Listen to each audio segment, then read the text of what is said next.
ఒక్కటే మాట, ఫస్ట్ మీ అందరికీ చేతులు జోడించి నమస్తే. దీన్ని మీరు తప్పు పట్టకూడదు. రెండోది, గతంలో నా మాటల వల్ల బాధపడ్డ వాళ్ళందరికీ 2 చేతులు జోడించి క్షమాపణలు. ఇది నటన కాదు.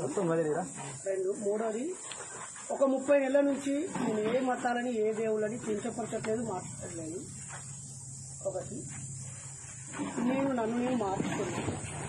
ఆల్రెడీ దెబ్బలు తిన్నా, జైలు జీవితం గడిపినా. మీరందరూ వచ్చినందుకు థ్యాంక్స్. ఇక్కడ ఒక్క పల్లెత్తి దేవుళ్ళ పేరెత్తినా, ఇండైరెక్ట్ గా ఒకవేళ తప్పు పట్టినా మీ అందరు చెప్తున్నారు.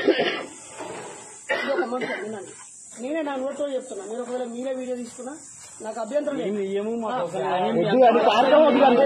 అదే నేను ఒక పద్మశాలి బిడ్డని. నేను ముస్లిం కాదు. మా ఊళ్ళో ఒక్క ముస్లిం లేదు, ఒక క్రైస్తవులు లేదు.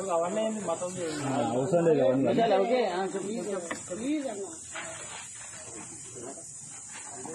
అన్న నిజంగా నేను మారకపోతే మా ఇంటర్జెస్ 3-24 కమలాపూర్ మండలం కన్నూరు. అలాగే మాది కమలాపూర్ మండలం కన్నూరు. ఈటల రాజేంద్ర అన్నలు ఇంటి పక్కన. ఆ అన్న శిష్యుని. అన్న కూడా బీజేపీలో ఇప్పుడు ఒక ముఖ్యమైన నాయకుడిగా ఉన్నాడు. మీ అందరికి అవకాశం ఇస్తున్నా. నేను నోరు జారినా, ఇండైరెక్ట్ గా సెటర్ వేసినా, మన సంస్కృతిని మన ధర్మాన్ని అవమానించిన మీ అందరితో చెప్పులు దెబ్బతింటాను.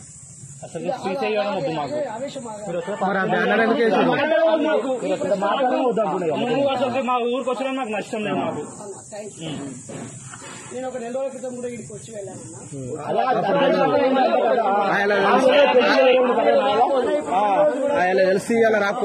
హనుమాన్ మారేశ్వర స్వాములు కూడా నా తల్లి కడుపున నా తర్వాత పుట్టిన మా తమ్ముడు రమేష్ కూడా వేసింది.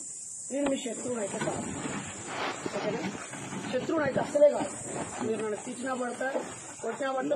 నేను అన్న ఇదే ఇప్పుడు మీకు ఒక అయ్యప్ప స్వామి ఇన్సిడెంట్ లో నా వల్ల బాధపడ్డారు, చాలా నష్టపోయిళ్ళు, నష్టం చేసిళ్ళు, అన్ని గుణపాఠాలు వచ్చినాయి.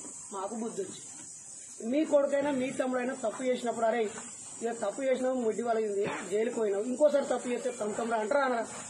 ఒకే నేరాన్ని రెండోసారి చేస్తే వాడిని కుట్ర, నేరం, మోసం తప్పు. దేవుళ్ళు లేరని ఎట్లా అన్నది అన్నం లేదా బ్యానర్ ఎడ్యుకేషన్ నువ్వేం చెప్పావు?